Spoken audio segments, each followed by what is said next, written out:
Hello, everyone. Good morning, good afternoon, depends on where you're joining us from. Hope you're having a great weekend. Welcome to the second episode of Masterclass in Sports Analytics brought to you by Basic Sport. I am Maithili, your host for this show. The idea behind this show, Masterclass, is to understand from a myriad of experts how video and data analytics is influencing the world of sports. Masterclass would be focused on bringing the best from the industry to teach the technicalities and easy to use tools to solve difficult problems with ease. We assure to bring such masterclasses on multiple sports to pass the knowledge from the best and the best to the aspiring sports enthusiasts, students, coaches, and players. Uh, Also, a warm welcome to the entire batch of students who have joined from the Symbiosis School of Sports and Sciences. Be prepared to ask any questions when we open the Q&A session. So we begin the second episode today on football analytics in partnership with Hudl, where we have another master, Mr. Troy Baker from Australia, who is a senior product consultant at Hudl. Troy hails from Sydney, Australia. He got his PhD in psychology from the University of New South Wales. He worked as a sports psychologist and performance analyst at the NSW, Institute of Sport, and the Cricket NSW for about 13 years before moving to Hudl. He started off as the Asia Pacific support lead before becoming a senior product consultant since the last 2.5 years. He specializes in high performance workflows where he helps clubs and customers ease the process and time to manage analytics workflows with usage of Hudl. Hudl, Hudl Studio, Hudl Insight, Hudl Highlight, and Scout integration. Thank you for joining us, Troy. It's great to have you on the show. We're looking forward to understanding the importance of analysis in football and how aspiring students and clubs can benefit from the solutions available around us. How are you doing today? Great. Thanks, Michael. Thanks for having me here. It's excellent. It's great to have you here. How has your weekend been? How's Huddle? How's Excellent. Yeah, well, weekend's been very good. I was actually in Brisbane yesterday, and as I was Oh, leaving, I saw the Indian cricket team at the airport. So they're obviously here for the 2020 World Cup. So oh their wow, preparations are coming that's along. So great. yeah. Yes, that's something we're all looking forward to. Just a quick question about your background. Like, when and how did your love for sports start? Like, when did you think of making it as a part of your profession? I think probably when I was around about 15, I decided that I didn't want to be an architect. I did some work experience then, and it just wasn't quite what I wanted to do. I've always loved my sport, and I wanted to try and find a way to find a career where I could sort of merge my love for sport with a sort of an opportunity in sport where I could keep working and do something I actually love. So as I sort of progressed through, I sort of moved towards psychology. I gravitated towards psychology, and then as I sort of moved through my psychology degree, I saw the opportunity for sports psychology, and then during that opportunity, then I saw performance analysis come in. I was using some of those tools, Right. so it's sort of a flow through from one thing to the next. So Yeah. Just a quick follow up for that. Like, does your PhD in psychology, like, does it help you with your current role at Hudl, or was it just a switch you made? I know you said sports psychology, but how did you start from psychology and then end up in sports? yes, so I started with psychology initially, always wanting to move across towards sports. Oh, And when I started to do my PhD, I was fortunate enough to be able to choose the topic, and I worked around skill acquisition and expert error. mhm. And at the same time of that, I started to do an internship at the New South Wales Institute of Sport in psychology.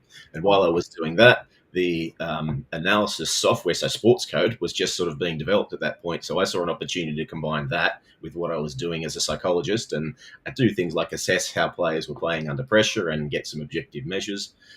So that's sort of how it merged. So then now I find that, I guess it's coming back to your question about how it helps me now. That sort of whole background and understanding of skill acquisition and how people learn really has a good impact, I think, on how I sort of then try and approach analysis and feedback to players and all those sorts of things. right. Yeah, that definitely makes sense. You'd probably understand how a player is performing as well, like using your degree, I'm guessing. Yes. Yeah, Um, exactly. Yeah. Uh, just deviating a little bit, what's your favorite football club in the world and why did you start supporting them? Yeah, that's a difficult question because my favorite football club now changes depending on who I'm working with the most Uh, at the time. So I try to be impartial, I guess. right. But yeah, it varies depending on. Yeah, I generally tend to sort of follow the teams I know that are sort of working with or are trying to grow, and I can see what they're trying to achieve in their analysis. I sort of enjoy watching their games a little more and those sorts of things. So yeah, unfortunately, there's no one team there. Right. Yeah, I'm sure, like, as you're working with them day in and day out, you just definitely gravitate towards supporting them for sure. Yes. Exactly. Yeah. Well, coming to analytics, analytics, it's like more screen time, and then I guess you manage multiple countries, the time zones. How do you manage to work and then have like a work and life, work life balance? So we've heard that Huddle cares best for its employees. So it would be great if you could tell us a little bit how about how that is for you. Yeah, Huddle creates a great environment. They're sort of flexible and they understand the roles. And for example, in my role, I sort of you're right in that I frequently have to sort of work across the US time zone, which would be early morning, and then Right. in terms of Europe, that becomes later in the evening. So Huddle create like a flexible environment there, so I can do things like pick the kids up from school and that sort of thing, and take time off in the middle of the day to sort of do that sort of thing, and yeah, get out, enjoy the sun, and those sorts of things. And then even like a good example might be this one where I sort of spent yesterday doing some work with Queensland University of Technology. Then sort of we'll make that up during the week and just provide some sort of flexibility and balance there. That makes life much easier. That sort of flexible environment is one of the Right. keys, I think. That sounds like a good balance that you have. Thanks for answering our questions about your background that we had. Just a quick reminder to the audience to vote on our polls just to make it more exciting and interactive. Without putting much time, I would request Troy to share the vast knowledge that you have brought for our viewers today. Please go ahead, Troy. Great, thank you. Let me start sharing my screen and let's get going. Sounds good. Okay, hopefully that's coming through. Okay. Yes. Yes, excellent. Thanks. So let me start as well. Before I get too far into to thank Abhishek and the team from Basic Sport for putting this together today. Thanks for the opportunity to be here. What I intend to do is talk through some of the challenges in implementing analysis in football. So what I want to try and do is answer some of the questions around where analysis is having an impact, why it's having an impact, how it's doing that, and what the sort of the what question. So what needs to be done in terms for that impact to actually occur. So that's sort of the framing of the context of what I want to do today and the discussion. So as a little bit of background though, in terms of Huddle, so it's true to say that we power sports. So we work with more than 180,000 teams worldwide. So that includes teams from the Premier League, the NBA, League One, La Liga, many of the top teams worldwide, but not only the top teams worldwide. That we provide scalable solutions that also provide solutions to teams like high schools and youth academies. So it's an entire range of solutions that we have that work across a number of different organisations at different stages in their analysis journey. So in terms of jumping straight in then, what we're seeing is data and analysis is being used increasingly more to help organisations make decisions. But the problem is it can be very intimidating at first. And what we're seeing is that it's beyond just seeing the connections or finding relationships, but it's actually the challenge is making an impact. So using that information that you can then see to make an impact. And that's really the difficult part. So that's where I'm going to sort of spend some time today. More generally, before I get into sort of some of the topics of today, where we're seeing data and analysis being applied in football right now, it occurs whether or not you're working potentially in recruitment and talent ID. So it might be finding players or coaches that can help you succeed, or working on your game plan and your process to ensure like your live and post-match analysis can help you win, or it might be creating the best individual development plans for your athletes, or potentially even researching the latest global trends to influence your strategy, or even enabling growth in revenue streams. So what we're seeing is data is being combined with the knowledge of expert practitioners to drive excellence in a lot of different areas across sport. Now, the main goal with what we're trying to do with the analysis and the data is to make decisions faster to reduce the risk leading to success, whatever that definition of success is in that, or your organisation. Now, one thing to keep in mind with it, sort of when we're pushing towards, say, evidence-based decision making, is that humans make poor information processes. We tend to exhibit predictable biases, things like primacy and recency effects, where we might tend to remember things that occur at the start of a contest or maybe towards the end of a match. And then there's also other more influential biases that can be quite hurtful, so like confirmation biases, where you might go into a game watching a game with a particular mindset of how you think someone plays or their ability, and then what happens is you interpret information in accordance to that bias, so then you tend to remember things that were consistent with it, not things that were inconsistent with it. So this is where some of the reasons why data and analysis is so important. So those can contribute to sort of a misunderstanding for some of the reasons for outcomes, such as losing, but also consider the costs of getting recruitment decisions wrong when you consider the large amount of money that is spent on players. So in terms of sort of a data strategy, there's a few different approaches that we've sort of seen by teams. And this sort of first data strategy, this house is a nice sort of picture that sort of displays the sort of strategy here. It's very common that we see. It's been developed often over years without realizing it, or even inherited from previous years. But the problem is it's sort of based on poor foundations with no clear direction. So, and as you can see, it looks like it could fall apart at any moment if you're not constantly managing and maintaining it. So what we're sort of trying to move towards, and what we're seeing some progressive organisations do, is that they're have a much clearer strategy around what they're trying to do. So it's maybe built off rough terrain initially, but they've got a clear, solid foundation and a clear vision. So there's room for growth in terms of what they want to do, and there might be lots of different strategies that like to fit within this. But fundamentally, organisations are having some sort of central strategy in terms of where they actually want to get to in terms of their analysis. Now, before I get too far to the specifics of analysis, it can be really helpful to understand the typical business model in terms of football. So in order to understand and implement analysis, it would help to understand the business model in terms of what it means for teams to actually create value. And in terms of creating a sustained level of success, they need to understand that value creation process. So things like that I've talked through today, the importance of a team game model and how that informs then an individual game model that then drives things like a recruitment brief and investment review. And then from that, you can develop individual game plans and squad plans, where ultimately the value then is a combination of your on-field success that then sort of drives revenue, and also then value through player development and transfers. So that's sort of the reality of the business of football where it is today, and the context then that where we then sort of run our analysis. Cool. Okay, so jumping in as I start to talk through this presentation today, I'm going to frame it in terms of three sort of current global challenges. So specifically, first up, we're focused on sort of purpose, identity, and game model. And then that will sort of show, I'll frame that in terms of how that complements the processes that need to go along with that.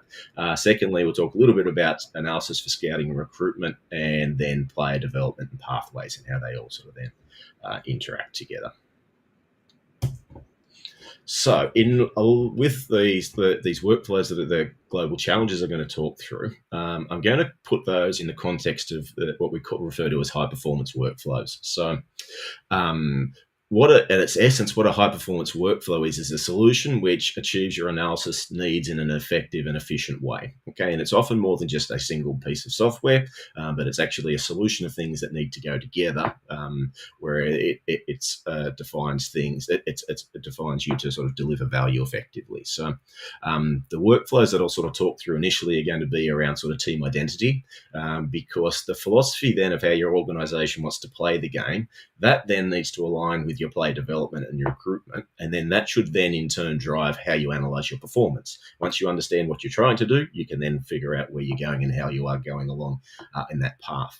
Then, for example, if we move to say consider things like stadium and training infrastructure, we need to do things like ensuring that there's infrastructure within your facilities, such as networks and cameras and those sorts of things, to allow you to deliver technology and analysis effectively in your organisation. So cameras at training sessions or wherever that might be, networking within your facility for games and things. So then I'll talk through some of the other areas here in terms of pre-match and post-match analysis, live analysis, specifically what things we're looking at live, drive, and then also around scouting and recruitment.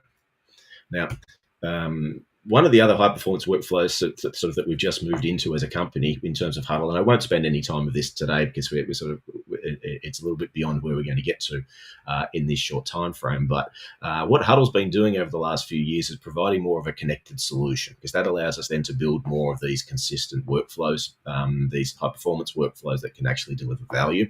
And what we've done more recently this year is added RealTrack and their WeMove solution to our company. So what that means is we're starting to make more of a meaningful investment into human performance. So we're investing now across all aspects of high performance. So not only in the sports performance and recruitment, but also into the human performance, things like frequency and workload management and those sorts of things. Okay. So this is a useful curve to start from. If you're working with a football team at the moment, it would be interesting to sort of have a think around where you actually might sit on this curve, because it's a nice way to conceptualize sort of the progression in terms of your analysis adoption, where the scales on this curve we see are how impactful that process is and how efficient that process is. So if I was to start initially, say at that level 1, where we've got the number 1 on the chart here, what this level is where there's sort of no video involved here, potentially just pen and paper or Excel, maybe just to track some key stats. So that might be your introductory level to your sort of analysis. But then if you move on to, say, a stage 2, at this level, what your team might be doing is identifying moments in a game through some manual coding. They might be selecting some key clips and presenting these back to players post-game or something like that within a team meeting. If you move to sort of, say, a level 3, then we're talking more about collaborative insights here. So at this point, you might be scouting opposition teams, possibly incorporating some third-party data from different companies. Yes, that says there's a little bit of next level there. And then finally, what we sort of talked about is sort of a level 4, those teams who have high-performance workflows. What we see here is that your team, your identity, your game model drives your individual development plans. This informs how you review games. It's about how you scout opposition teams and what sorts of things you then feed back live in game. Players at this sort of level of analysis, they know how to review video independently. They know what they're looking for based on their development plans and goals. And as a consequence, they understand their role.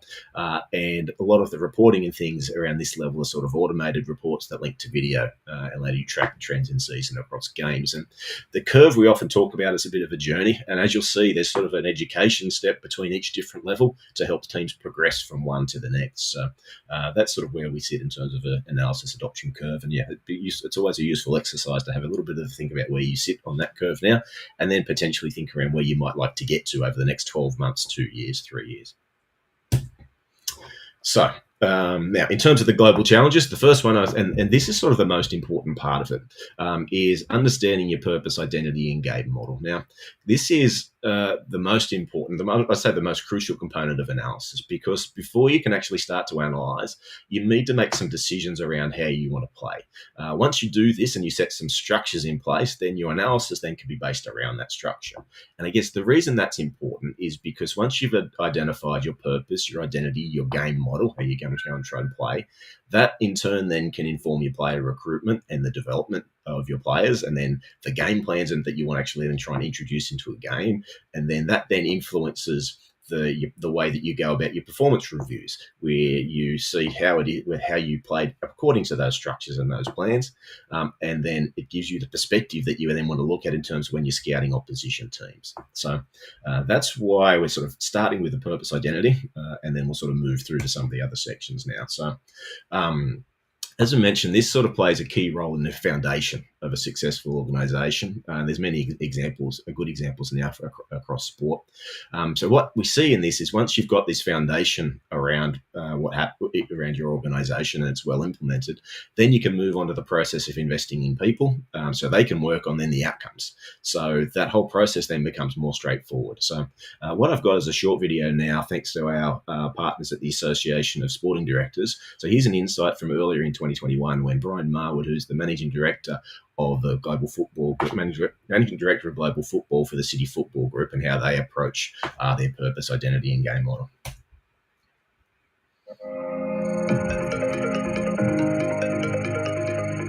When we first started in Manchester, we tried to create a DNA of what of what we wanted the club to be. And I think we've worked for 10 years and more now in terms of evolving that DNA to what you see today in terms of the style of play. And you can look at our team in Melbourne, you look at our team in Uruguay, look at our team in New York, Girona, you'll see a similar style. But the recruitment has to go against that style. And you have to build that consistency. So what Victor's saying is he's creating a Leeds United DNA, a sense of when you want to sign a right back, there's certain qualities and characteristics that you want to look for in that right back, because he has to play a Leeds United style. And that's something I'm sure Ross is doing with Stephen, and I'm sure Adam's done in the past. We did this in Manchester. We were fortunate. We tried to create a style that we ended up getting the high priest of that style, Pep Guardiola, to be our coach in Manchester. But what we've tried to do is develop our coaches elsewhere in the group, that they understand what they are coaching, what that style is. And then if you can maintain that consistency, it's a little bit easier when you're then recruiting players, because you know exactly what you want for every position. And I think that's what Victor was alluding to. I'm sure it's a DNA that Ross is trying to bring to Glasgow Rangers. And I think that this is also important, because this is about consistency over time, not being inconsistent where you're changing every year in terms of the players, the type of players you're looking for, the style of football your teams are playing. And this is what the successful teams have created over the years. We also utilize our other clubs to prepare our staff as well, right? So if we have staff in the academy that we think we want to take on a journey, because I'm a big passionate believer in, if they're in your house, you want to develop them. You know, it's not always, I'm not saying we won't go outside of the house to bring talent into the club, but I think if you can develop and grow your own physio, your own sports science, your own analyst, your own coach. And we tried to do this, and we did it with Patrick Vieira, when we took him from a player to be under 23 coach to then to New York. And that was a fantastic journey for him, but it was also great because they can grow and develop in our own city football group environments. I know not everybody can do this, but we shouldn't always just think about players. We should also be thinking about developing staff, because Victor needs to look at who's going to replace Marcelo at some point. Ross has to look at who's going to replace Stephen at some point. We have to look at who's going to replace Pep at some point. We need to start these people on their journeys as well. And that's important. We need that development environment, not just for players, but for staff.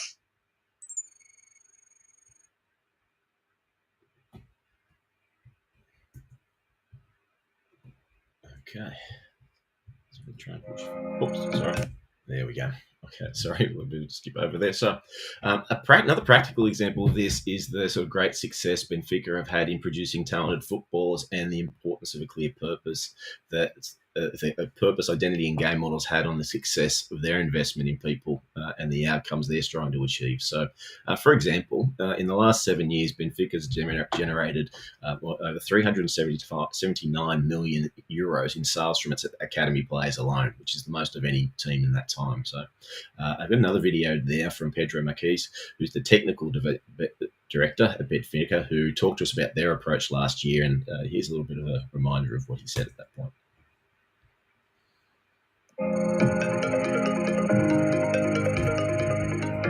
At the big academies in the world, all of them have good players, very good players. But from good to great, it's where the difference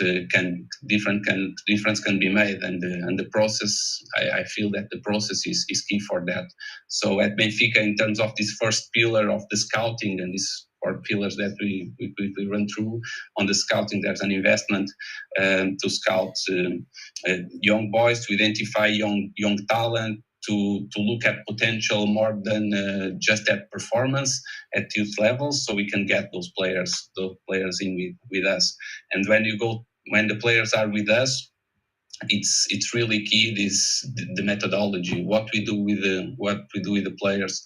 All the players that get to us it's important that they are profiled and that we get an individual development plan.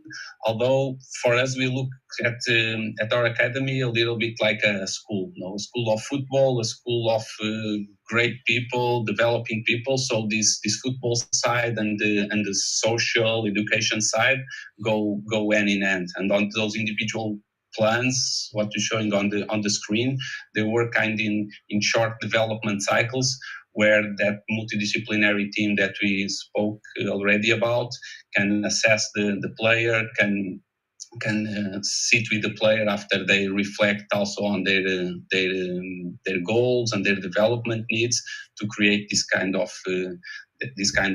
plans. And those plans, as I said, they not only go from a sporting point of view, a football point of view, technical, physical, but they range and try to maximize the use of the support that we have at the club, from a nutrition point of view, from a school, from a social point of view. And that is where I feel that really resides the add-on of having an organized process and to have a long-term development plan for these players. And again, we are speaking about this, and it seems very common sense to have an individual program. The players learn at different rates and they develop at different rates. But to bring this to life on a daily basis, it requires commitment from the people that is there with us, and to really understand what we are there to do. So to be focused on the player, not so much on the team, to really work and be altruist, to put yourself at the service of the player, to really help them develop. It's one of our focus. So our program is conceptualized on an app, on a document that we share across the staff, which also helps us to align thoughts and to create that knowledge, that collective knowledge to drive the what we are doing.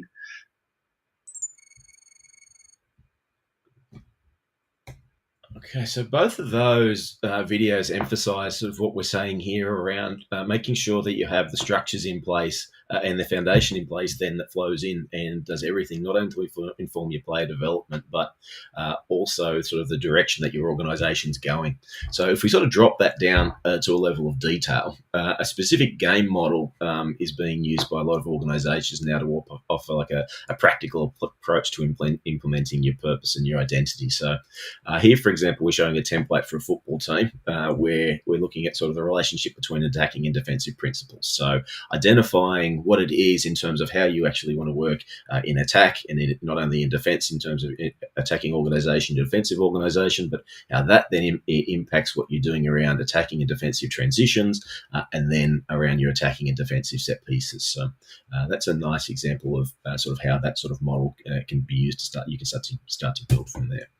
Once you've got that in place, then you can come down to the next level of detail and then start to look at some position-specific characteristics that you're actually looking for. So here, for example, is one for a goalkeeper, where you might be looking at different attacking and defending characteristics and then different technical, physical, and mental skills that are all informed by the game model and the game style that you're actually trying to play. Once you have this knowledge, that can then move you forward as we start to move into some of the analysis in terms of what you're actually looking for in a game, how you're analysing, and informs all those processes as you move further down.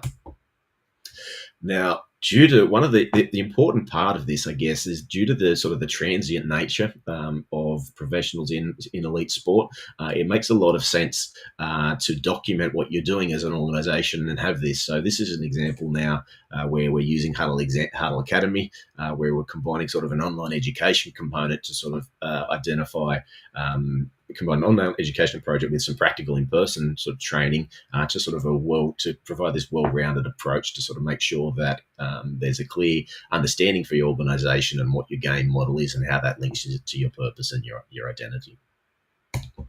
So moving forward, now we understand where what we need to set up as an organisation first. Now we're going to move into pre-match opposition analysis. So now that we understand how we're trying to play, we're then going to start look at the processes of then preparing for a match. So the pre-match opposition analysis process here can be probably one of the most time-consuming roles as an analyst, and depending on a lot on what your strategy actually is. You really need some tools to be effective with your time here, or you can just go down a very dark hole and spend a lot of time in there. So the process here allows you to analyze trends in the team's recent performance and provide you with tactical insight then around your styles of play. So you have this content, the process, and then the final part of this high performance workflow then is understanding the feedback component for this strategy. So I'm going to talk through each of these processes now one at a time. So in relation to content, as I say, sourcing content can be sort of difficult and one of the most time-consuming parts. So in order for the formation of your opposition analysis strategy, video really should be one of the central pieces of the delivery, due to essentially the effect it has in enhancing content. And when you can add that with data, it allows teams to more efficiently uncover opposition trends and styles of play and tactical trends. Now, finally, data sort of acts as a great starting point then to find moments more quickly and then overlay your own information to sort of then enhance your analysis. So Y-Scout's a really good example of a content library where you can start your process. We have there's video and data matching then. We also have thousands of teams across the world using things like a Hudl League Exchange, which is so teams from high schools up to professional teams.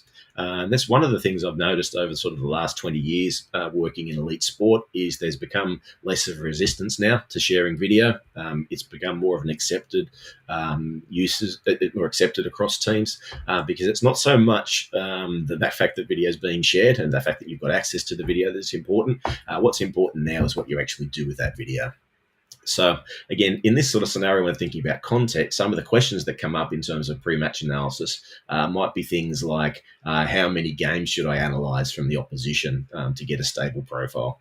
And in this, to answer that sort of question, I would say that it doesn't necessarily matter so much on the number of games. It's not about analysing the last 10 games or the last 20 games. But one of the keys here to keep in mind is that if you're analysing an opposition team, when you're looking at that team, you want to look at teams who also play in a similar style to you and how they played against that team. So it might not be that you want to look at the last 20 games of this opposition team, but what's important is 3 of the last 10 games where they played opponents who will play in a similar style to you, because they'll give you much more information around how the team's actually going to set up and what sorts of how they're actually going to play. So that content is the first step. Now, traditionally, analysts took responsibility for the compilation of the pre-match opposition analysis process, but more recently now, analysts has been seen as not only seen as also deliverers, but also facilitators of that information. So, what we've seen over time now is through sort of increasing education of coaches, software, things like Hudl Sports Code are being used more by coaches, and when that's combined by third-party data from groups, whether it might be Y-Scout, Opta, or StatsBomb, that's now given time back to analysts to provide sort of a more detailed sort of description of the game. So rather than being caught up trying to create the content, they can actually now use this data to supplement what they're doing and give them back time. So historically, sort of where we say it was a role, coaches were relying on analysts to provide all the content, the context for the game. More recently, we're seeing coaches become much more part of this process rather than the end receiver of the information. So for this reason, we see coaches are now able to use tools like Hudl Sports Code. They can create their own video, their presentations, often as part of sort of a collaborative process. They'll sort of coordinate amongst their team sort of different parts of the game. For example, you might have different coaches within your organisation working on different aspects of the game review process. So, for example, your goalkeeper coach is specifically looking at all goalkeeper involvements, and that can be made easier to start with by getting, say, a third-party data supplier to provide the information first that coach can then move through. So, in terms of the key questions, in terms of your analysis that are being asked, and what you sort of what teams are trying to do at this point, is first up in terms of your analysis process, they're looking to understand how is it the teams defend. So, are they looking to see with their teams, do they is their block high, mid, or low? They're looking to see things like how do teams attempt to play out. and in particular when they're playing out, what sorts of things might cause them problems, what are their structures. Then we'll also look at things like general attacking opportunities, what side of the pitch they're coming from, what players are involved, and also then more of a detailed look at set pieces, so who's involved and how do they set up for those sorts of environments. So they're the key areas within the process there, within the key match that teams are doing. Now, the final part of this is probably the most important, because none of anything that's being done before this point actually matters if the feedback's not delivered effectively. So, delivering opposition analysis is the key process now to enable the players to actually take the message on and improve and improve those weaknesses and understand the strengths and know how to then play. So, what we're seeing now in that is we have tools, for example, like Hudl, like Studio, which allows you to add broadcast quality graphics to enhance learning. So this is where we see now we can actually, when players are watching video, we can direct attention to the specific part of the video so that they can see. And I've got a sample of that I'll show you shortly, to actually direct people's attention to that. And that's one of the things that I think Hudl have done well over the last few years, is make sort of integrated products now, so that it's not the analyst's job to just go off and make these videos, but because the tools are now integrated so seamlessly, we're seeing a lot of coaches going now and making use of these production quality tools and implementing them in their analysis. So other things in terms of the feedback, where we're seeing that is that it might be done via sharing on Hudl. We're seeing now things are being reviewed on phones, and clips are being reviewed on phones.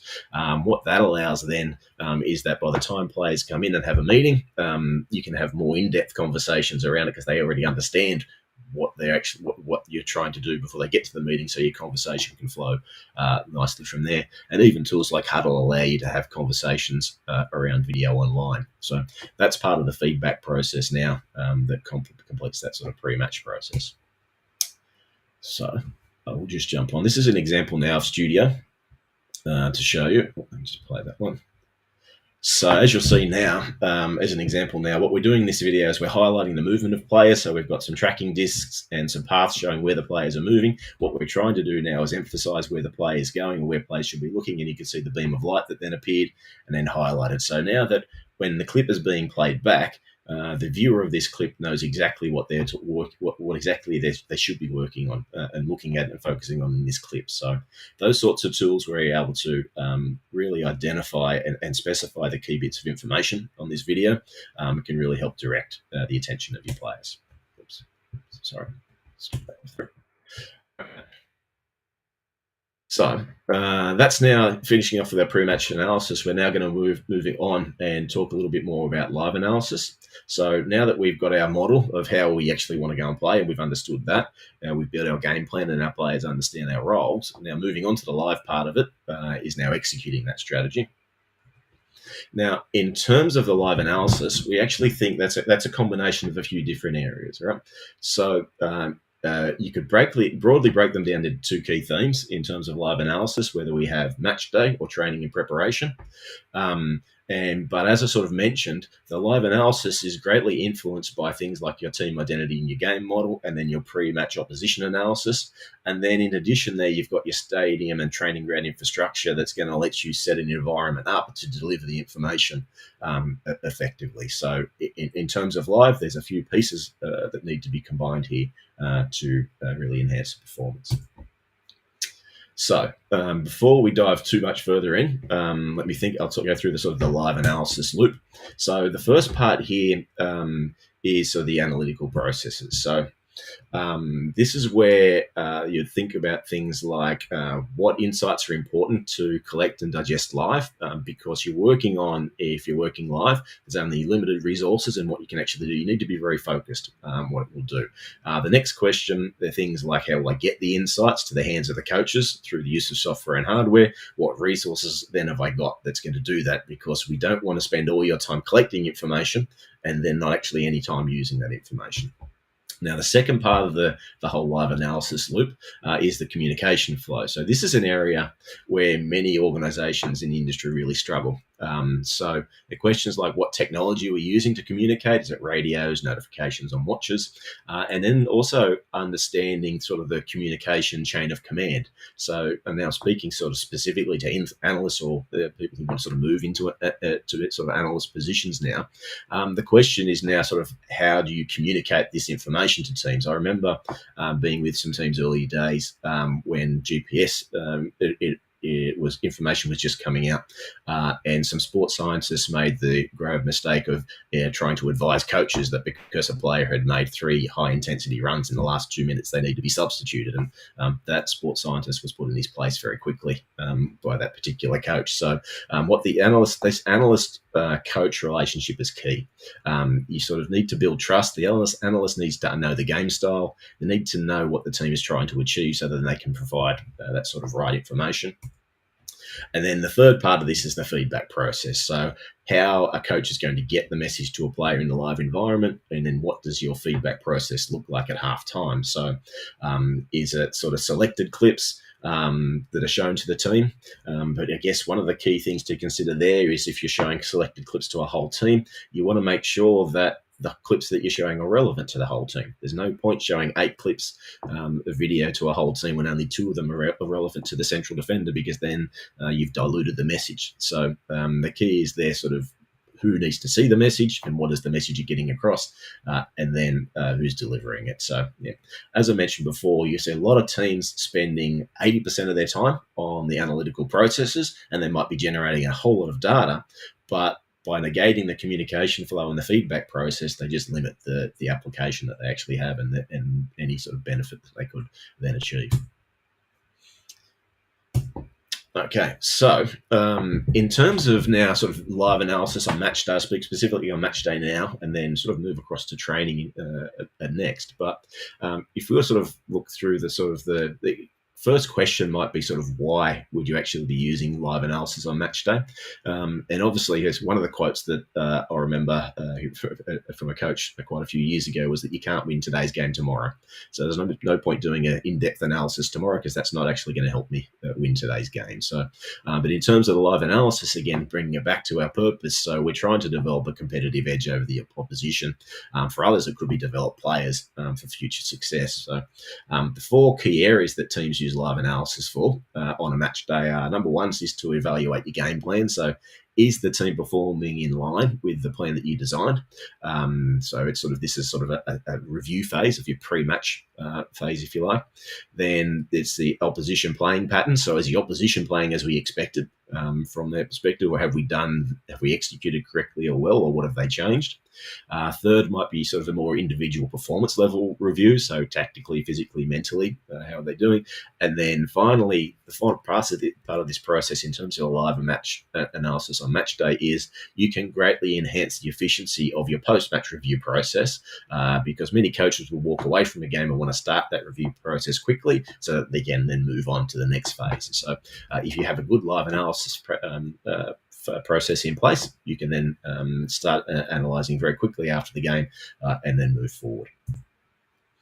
So in terms of implementing a live analysis solution, there's sort of, this is a sample of how that might look. Now, there's sort of 3 basic positions here that you would have. So the analyst position, which is sort of the key central hub here. Then you would also have, say, the pitch level, and then also the changing rooms. So what we're having here is the analyst position here is most likely generating all the information, which is then being pushed to the pitch level. So by the side of the pitch, coaches can review key pieces of video, and also scenarios where in the changing rooms that can be, without needing to disconnect anything from the analysts, teams can walk directly into the changing rooms at halftime and then have a playlist ready to go and start working through without needing to unplug and plug in different devices. So that whole solution there, it can fit together to provide a good solution live. Now, Now, just talking specifically to give you a bit of an example of some of the things that teams actually sort of capture live and what a live analysis might look like. And obviously, this is going to be very different, as I've explained so far, in that what we're saying is that your team identity should be driving this process. But if I was to identify some sort of key factors that most teams will look at generally to help them find things quickly if they need to during a game, but we'll give them a framework to work from. This is sort of a sample window that teams would work from. So if we're walking sort of through this window now, there's a couple of areas. The first one would be general possession info. So they're looking at things like where teams started with the ball, how effective they were in transitioning the ball between different areas of the field. And so, for example, things like all the times where we started with a ball in our own third, potentially from a goal kick, where we then effectively moved that ball to the attacking third and then made an attack. Looking at things like defensive to attacking transitions, how well did we recover? Did the opposition recover during those phases? Where did the attacking opportunities come from? So as we've made front third entries, did they come from the left, the right, or the centre? Then moving in a bit further as we've got into the penalty area. Where were they coming from? Were shots coming? Where were shots actually coming from? Then more specifically, you might be looking at specific breakdowns of different set pieces that will occur in the game, and also then sort of attempts on goal, where they were going and the outcomes of those different. So that's sort of a basic framework that a lot of teams will work from to generate some sort of information in games that will then allow them to sort of analyse and understand what's going on. And what that then does is that type of coding would generate information like this during a game. So this can be used sort of for every sort of aspect of the game, whether it's planning or preparation or feedback. But the key with any sort of reports like this is to draw attention to aspects that require attention. So we should have sort of color changes for things to highlight key pieces of information. And so these sorts of windows can be generated live during a game and then customized to what it is that your team is actually looking for. So an analyst, you see, they're not going to be able to evaluate every situation in the game. So what teams need to be doing is to be very selective on what information is important for them to analyze live. So the question that needs to be answered is, what can they do to make an impact now, and what's it required to be doing versus what can be done later on or reviewed in more detail post-game. So that's a sort of sample of some of the things, the reports that sort of you could use to generate in terms of like a live analysis, and then future then drive your post-game analysis. So that's the live match day. So now in terms of talking about live, the other live part of your analysis in terms of your process is to answer what I think is a fundamental question that you need to do when you're working in sport, is to understand whether or not you actually train how you expect to play. So, for example, does your training represent your game model? Does your training support your game plan for the upcoming match? What was the intensity of the training compared to how well we'll need to play? And then even things like from a psychological perspective, we see that learning's best facilitated when you match the conditions between the test and recall environment. So in basic terms, what that means is the closer your training sessions can simulate match pressure, the better the transfer of learning that you're going to have to match scenarios. So analysts in sort of a training scenario can really support coaches to understand the the quality and the effectiveness of what's being delivered and performed on the training pitch. So answering questions like in a training session, what percentage of play was spent sort of in possession versus out of possession of the ball? How much time do we spend in finishing and build up play? Were we working in a low block and a high press? And do all these things then reflect what we're then trying to deliver in terms of the game, the upcoming game?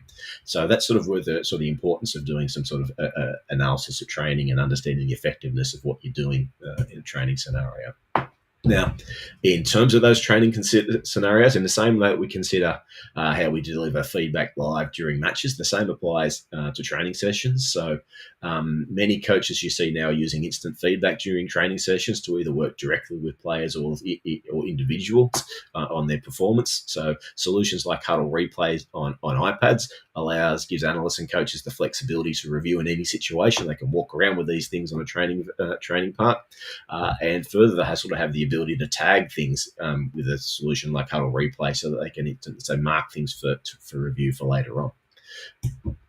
The other thing we're starting to see is sort of things like screens and those sorts of things at training facilities. So keeping in mind that if you look at, say, millennials and it's Gen Z that sort of make up the majority of players in elite football, if you think sort of how these players have grown up, these generations have grown up with the internet and mobile phones. More than ever, there's an expectation that there's information available to them at their fingertips when they need it. So they're ready to sort of take information on and always have it available. So we're seeing other solutions with screens, whether it might be a corrected screen like this or even big screens within stadium venues being used to deliver feedback during training sessions.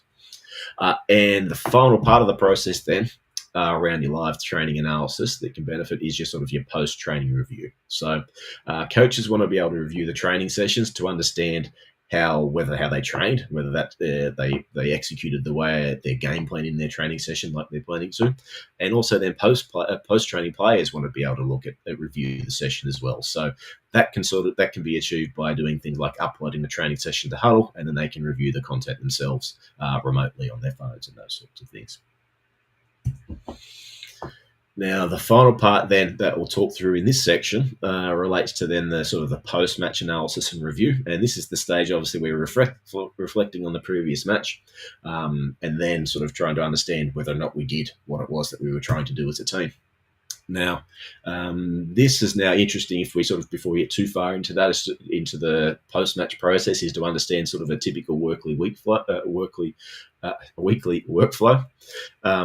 Now, generally, if playing once a week, this might change. If you're playing twice a week, and the structure needs to change a little bit around this, but essentially you'd have sort of your Monday or your 1 day post-game review day, where things like staff meetings and clip selections and maybe players are watching individual clips on those days. And then meeting with the team's meeting for the plan of the week. Then, so on the next day, which might be if we sort of work sort of backwards from a match day, you'll see that might be a match day 6 or -6 or -5. Then you're sort of again, previous feedback is now given to those players. So they're doing the review at that point. There might be some pre-game coding, and then they're starting to work on. So by the time you get to sort of the 4th or 3rd day out, the players are in a preparation for their next game.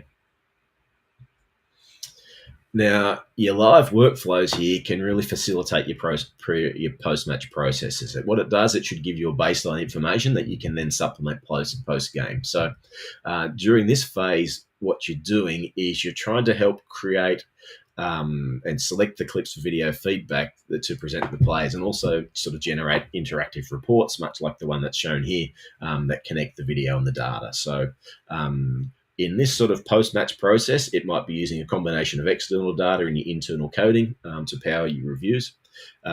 And here I've worked with a number of teams who have sort of different styles. Different teams and coaches will have different styles on how they would actually like to do this process.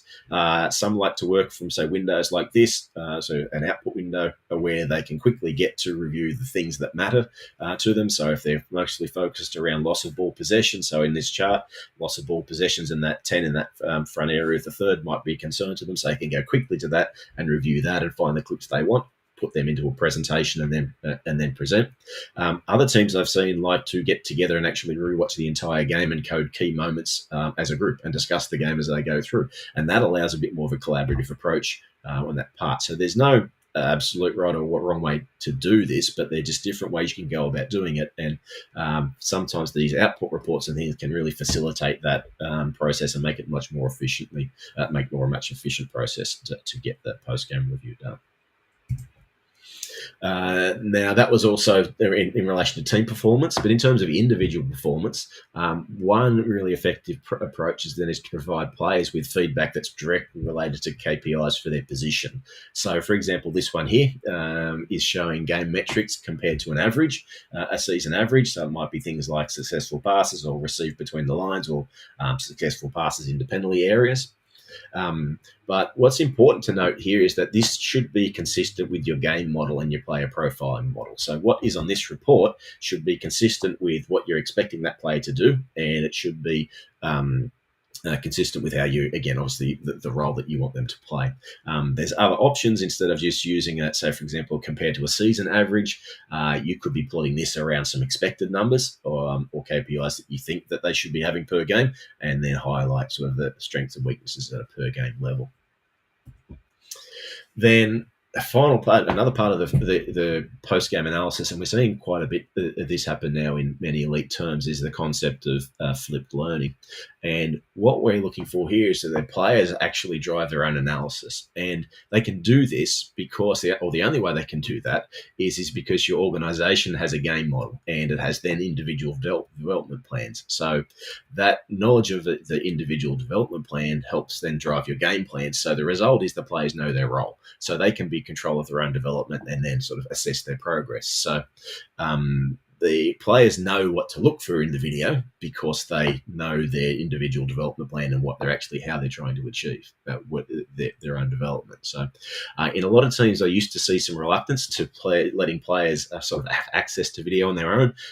There was a concern sort of around sort of a paralysis by analysis, watching too many videos. And I agree that while that can be a sort of an important consideration, what typically you see in that situation where it becomes a problem is that the players don't actually understand their game and what they're working on. So when they're reviewing their game, they're looking at everything rather than the specific things that should be the focus of their development. So one strategy here, for example, for a flip learning you can see on this side might be to find 3 offensive situations that the team progress the ball with width and depth and generate an opportunity on goal. And then once you've done that, find out who was the key player of the action, how we could have done it better, and describe whether it could be better or not. So sort of driving the sort of the development involving players in that, so that the whole process where players can be more involved in their learning, that deepens the sort of the encoding of that information, helps make them more so they understand it better and then can be more likely to learn and benefit.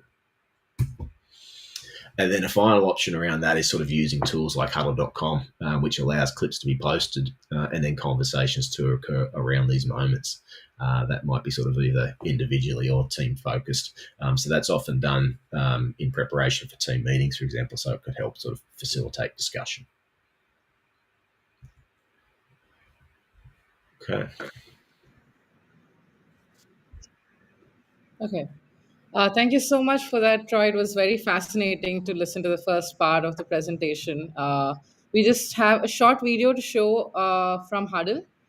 Basic Sport, who is now the Indian partner at Hudl, is determined to bring in more analytics and reach out to different sports. So here's just a short glimpse of Hudl for our viewers.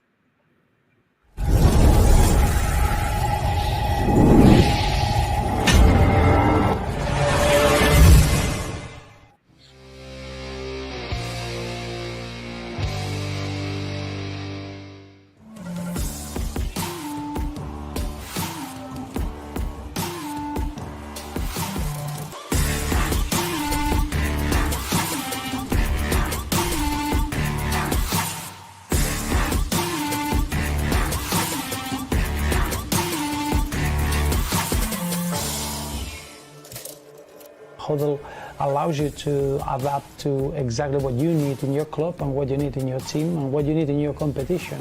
It can be applied to any sport, anywhere, anytime. By far the most robust analytical software that I've used.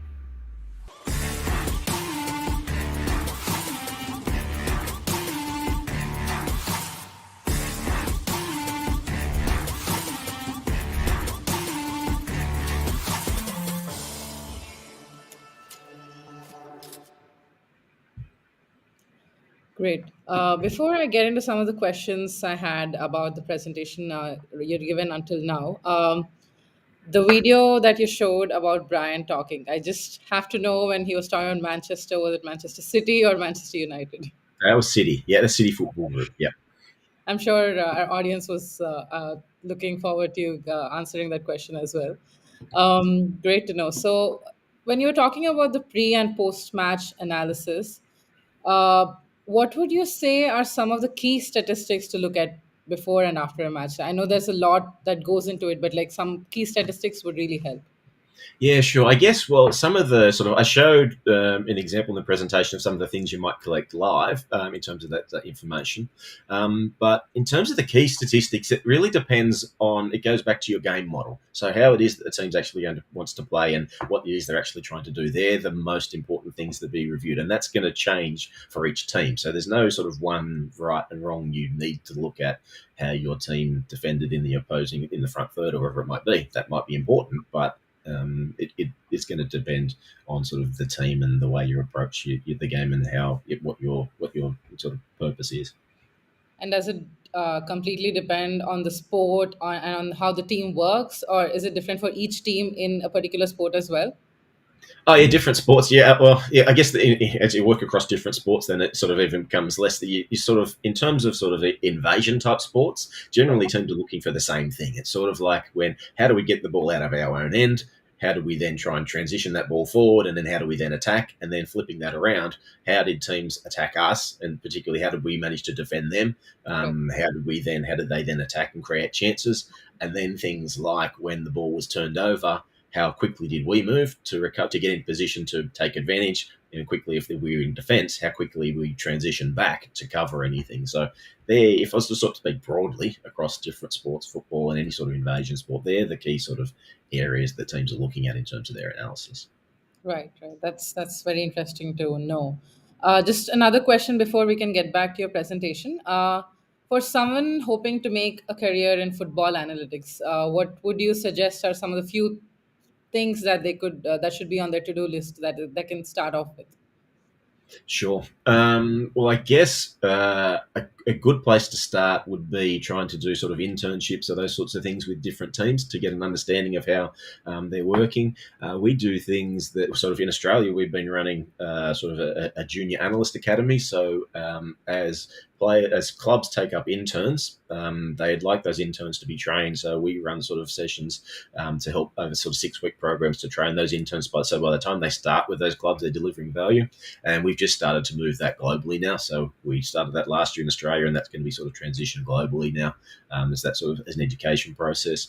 If I was to have my time again in terms of sort of growing and developing, I would definitely spend some more time understanding different tools around data analytics now. So things like R and Python and those sorts of things to manipulate data. They're definitely key tools now that are part of sort of analysts' armory and things that they need to understand. Yeah. Right. That's good to know. And definitely the Junior Analyst Academy that you're talking about, I think, would be very helpful for whoever's starting off in Australia for sure. Sure, you can continue with your presentation now, Troy, and then we have a few more questions for you at the end. Great. Sounds good. Yeah, thanks. Okay.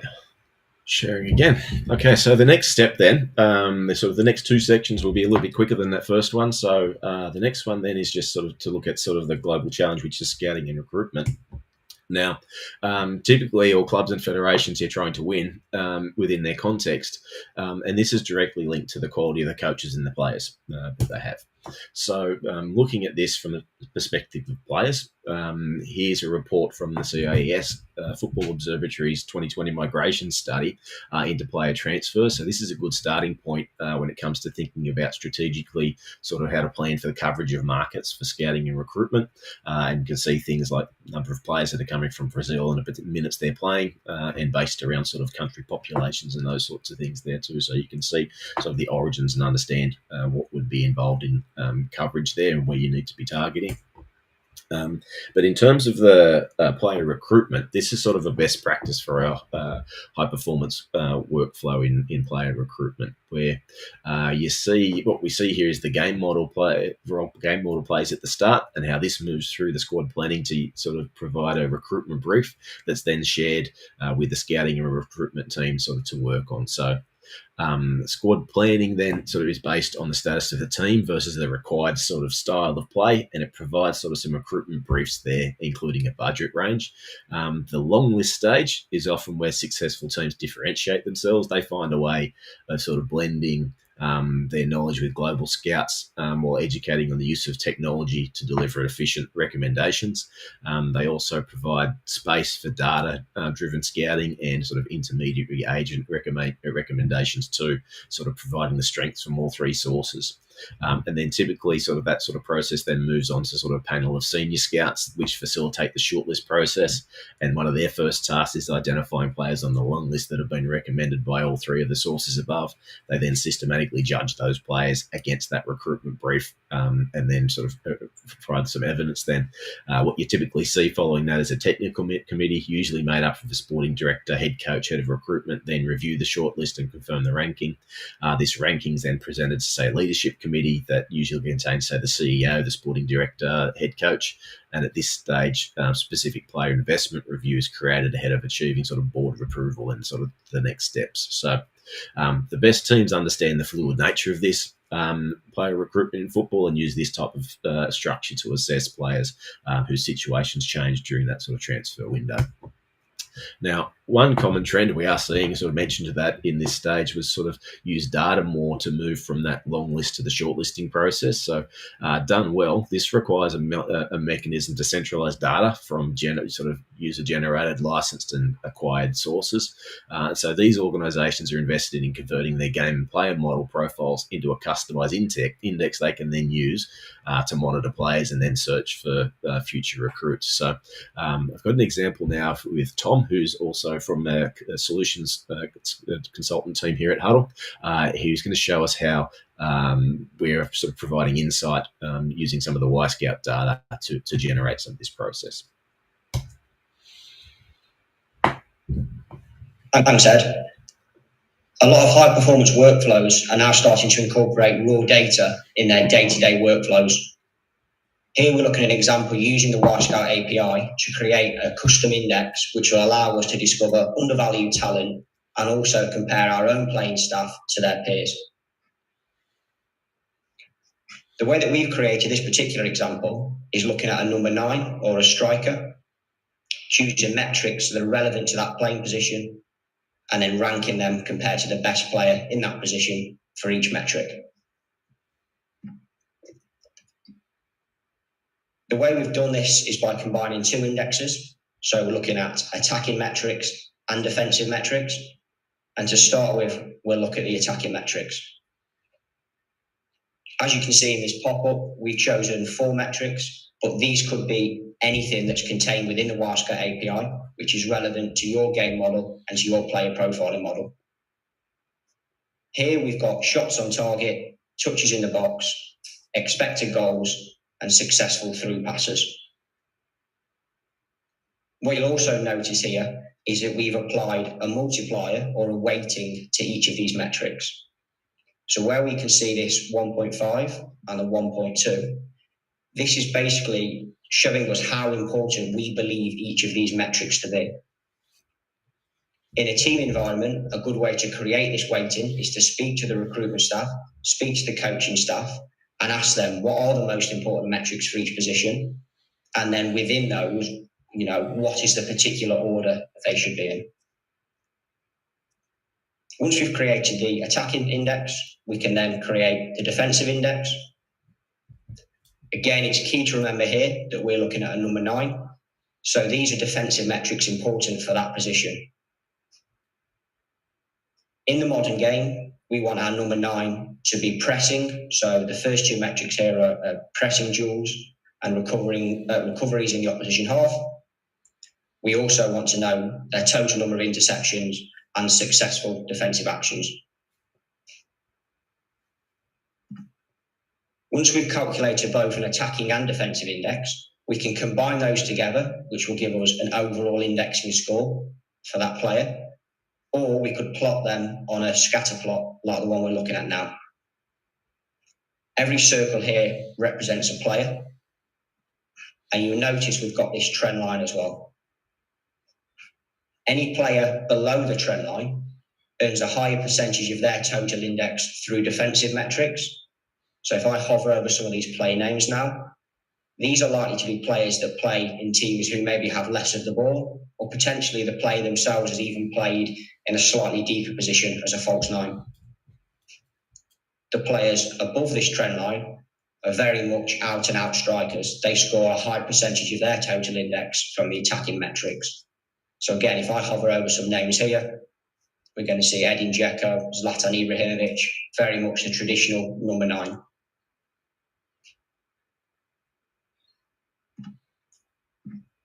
We can then put this scatter plot into a dashboard. And in this particular example, we've got a few filters, all metrics that we can get from the Wisecout API. So what's important for us as a team? Well, the first thing we need to understand what competitions are actually relevant for us to try and sign players from. Also, do we have a specific age group of player that we want to try and sign? So here, I can go in and edit the age of the player, and you can see the players within the index will change accordingly. We can also then look at the total minutes played. And again, if I drag this filter, you can now see how we're starting to drill down into a bespoke list of players. We can, of course, include as many metrics as possible as filters here. Anything contained within that Wisecout API, we can include onto this dashboard as a parameter, which will allow us to filter down the players to a manageable list of players that we might potentially want to go on and scout further. Next steps from this would be to look at things like league strength. Can we account for different league strengths within the weighting and the ranking system? And also player attainability. What's their contract status? What's their market value? Once we add in all of these different parameters and filters using the data from the Wisecout API, we're really starting to create a bespoke index of players relevant to our game model and our player profiling model.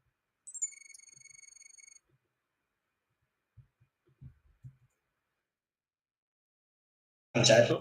Thanks, Tom. So as you can see with that, as Tom mentioned there, that's a great example of how having that game purpose and your identity, that then drives the types of players you want to recruit, and then you customize your analysis to suit and use it in that process then to identify those key players. Now, the final topic we're going to cover today is the global challenge. In terms of global challenges, is the player development pathways. Now, the key issues that sort of been identified, and the CIES Football Observatory produced a nice piece of research where Raphael's team highlighted the importance of playing professional minutes between 18 and 21 years of age. We also saw this in FIFA 2021's report on youth development, where they called a key to action for football's world govern, which was a call to action from the governing body to give every player a chance. So one of the key correlations there obviously is that the amount of football minutes played in professional leagues between 18 and 21 years, irrespective of the level and then their future career path.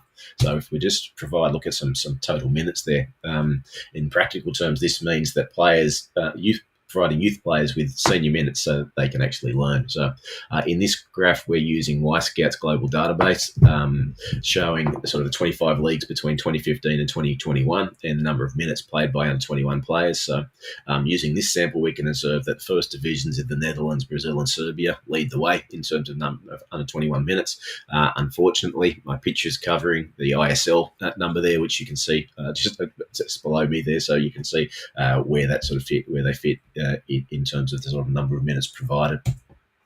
And then again, some context around sort of some more local content. Here's the average age of players in the recently completed Durand Cup. 3 teams have an average age below 21. And the next level of detail, I think, to understand some of these teams would be the distribution of playing age amongst some of the other teams. Now, another important aspect in terms of growing trend is the use of individual development plans to centralise specific multidisciplinary aspects of a player's development. So they're used to empower the player to own their development and then inform their sort of decisions about their future. Now, I have another video to play here. Now, this is provided thanks to our partner, the Training Ground Guru, and here's some excellent examples on how player development is being approached.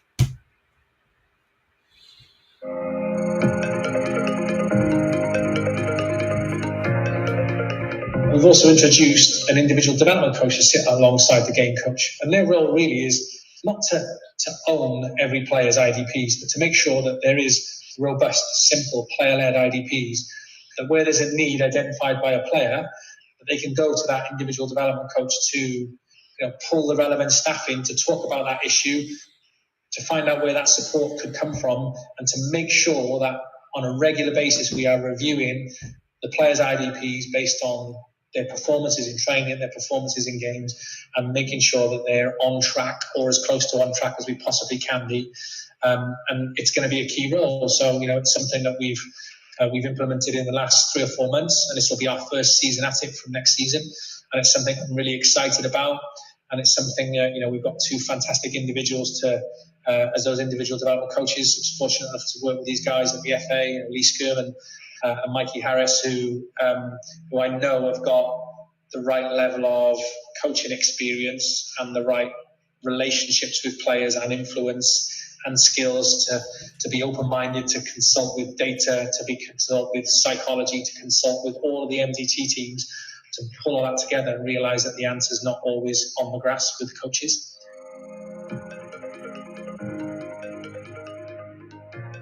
So the process for us is as a team and individually is the same. To analyse what we need as a team, or what we need, talking about individual development today, analyse what the individual needs, plan with that, with the coaching staff, the individual, to how we're going to get there, to where we want to get them to. Proper practice, so maximising time, not doing anything for the sake of it.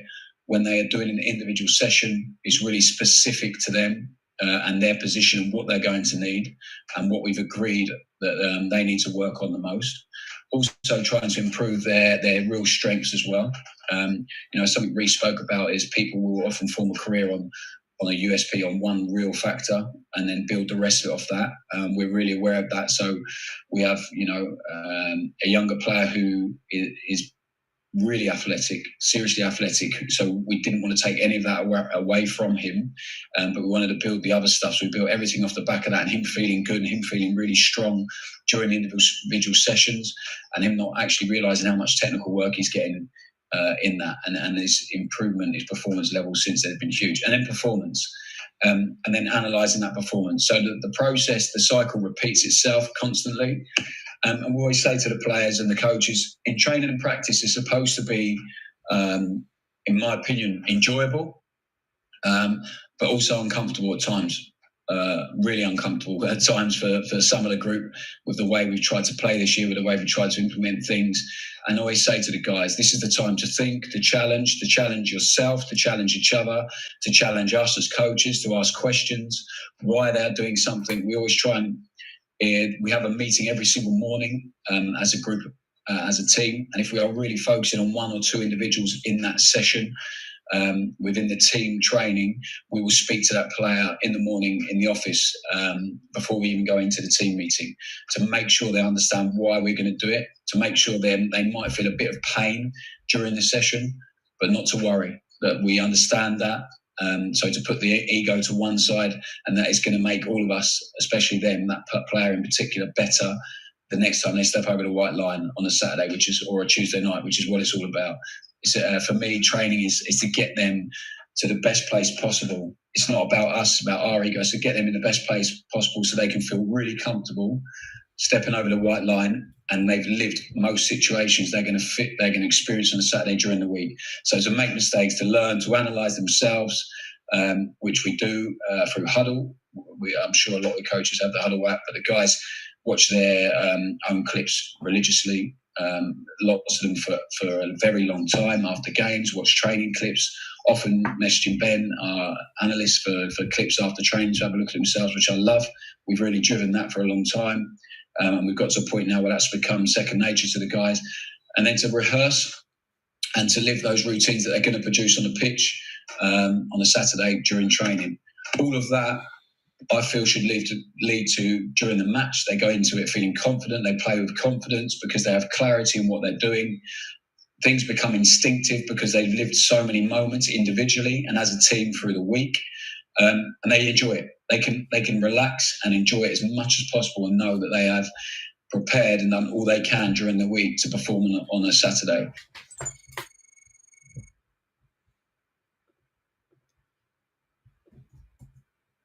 Okay, so that's sort of just winding up now, sort of coming to the end of the presentation. Here's some I would point you in the direction of some additional resources.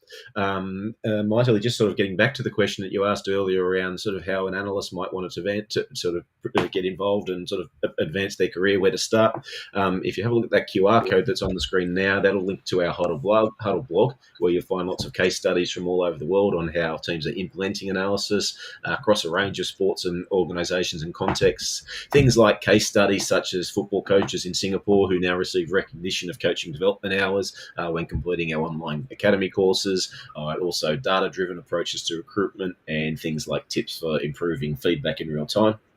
And then beyond that, there's our performance in context ebooks and high performance workflow series, which you can access by scanning this QR code on your phone. So our ebooks cover topics such as how to develop high performance workflows to unlock performance advantages in pre-match opposition analysis. So if you want to dig in a little bit more to what we discussed today, and a whole bunch of other areas too. So thanks for joining today. I hope sort of you enjoyed this session, and it's sort of given a bit of an understanding on implementing analysis in football and the web. Thank you so much, Troy. That was very enlightening, I would say, for someone who's just starting off in football as well. Just a reminder for our audience, the Q&A session is now open. If you have any questions for Troy, now would be a good time to ask him in the window. Thank you also for the QR code that you're shown us. I hope our audience has gotten that as well. And I just opened it just to have a glimpse of all everything that's there to be offered. So I think that would be very, very helpful for anyone who's looking to get into football analytics. Just a few questions about Hudl and how do you think it would benefit our Indian football clubs and leagues and federation? How do you think we would be able to take any help from Hudl for that? Sure. I guess what Hudl has now is sort of a range of tools that can be applied. I showed that sort of analysis of adoption curve earlier. So I guess one of the keys would be understanding where teams are at the moment and then how to progress them to that next level. So it could be more tools like Sports Code Elite to sort of further the sort of live analysis, or it might be incorporating more reviews with things or facilitating sort of the learning with a tool like Studio. There's sort of a range of tools, I guess, to apply to all different levels and to suit appropriately. Great. And just a follow up for that, do you think Hudl would be able to improve football participation at the grassroots level in India or any country for that matter, but India in particular? Yeah. Yeah, absolutely. So we have sort of a range of products. So in terms of towards the elite end, or if you're talking about Hudl Sports Code Elite and using Studio, but even just sort of your basic sort of Hudl.com subscriptions at sort of the youth and academy level, it's really at the low end, sort of in terms of price, and are very accessible, are a great way to share video and then start yourself on that sort of analysis journey, and use tools along at that level, for sure. That's great to know. I think it's important to start off at the grassroots level to get to a higher level, to get to the national or international level, I would say. We do have a few questions from our audience. This is from Keerthi. She's asking, in between Hudl and Y-Scout, which is more preferable to use for individual analysis and prediction? Good question.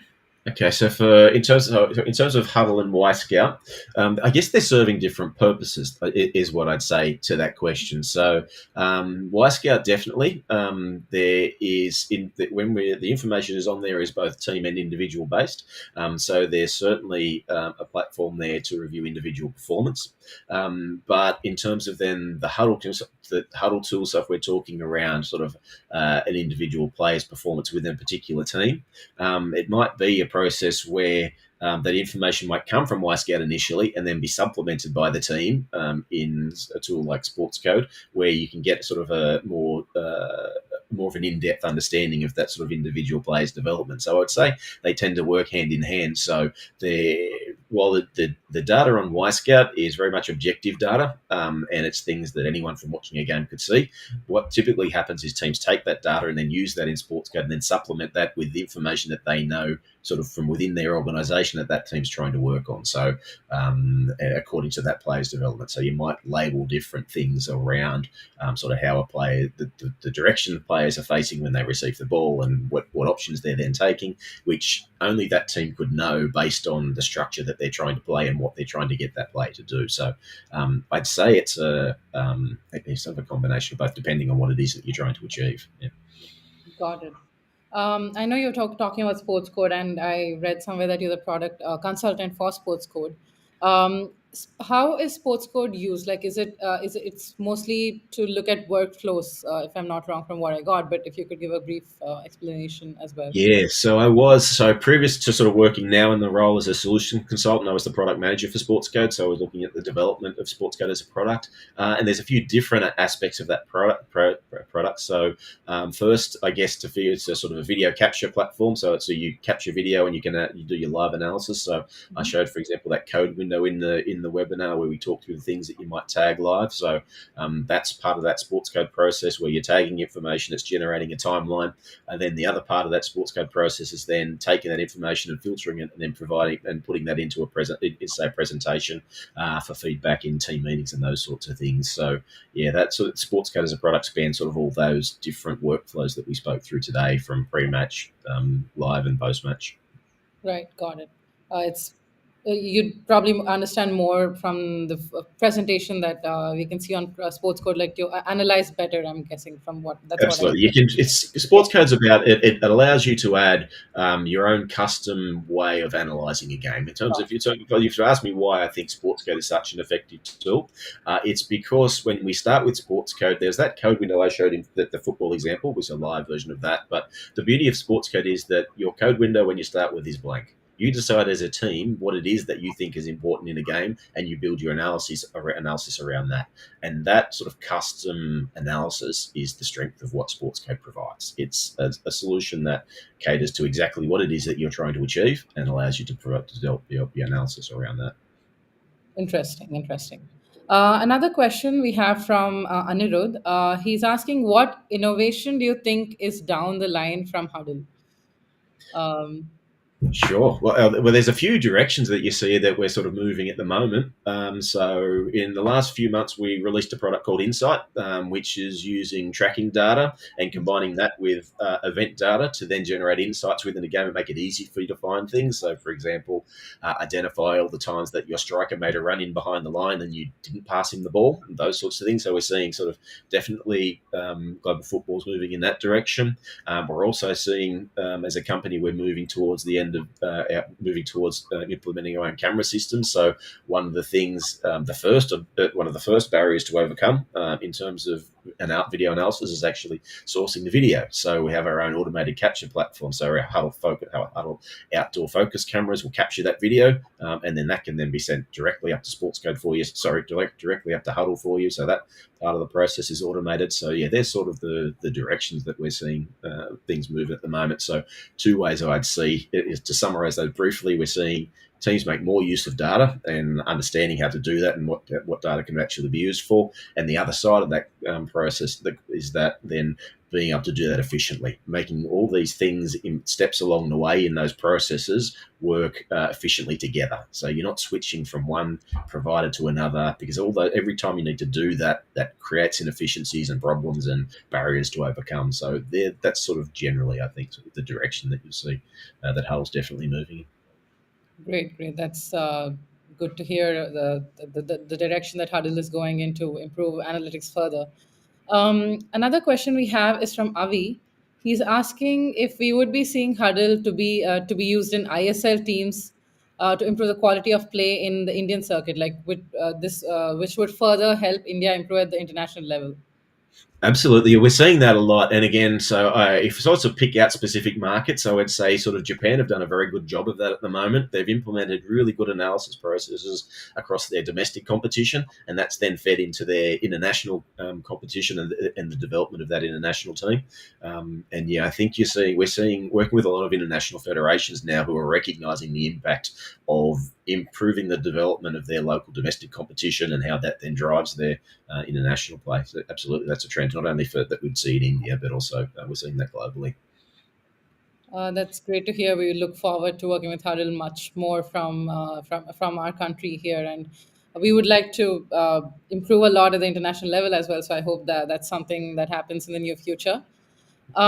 Just probably the last question that we have from Kirti again. She's asking, what are the flaws or drawbacks of Hudl according to you, if there are any? Like, do you think Hudl is lacking anywhere that you would like to see it improve?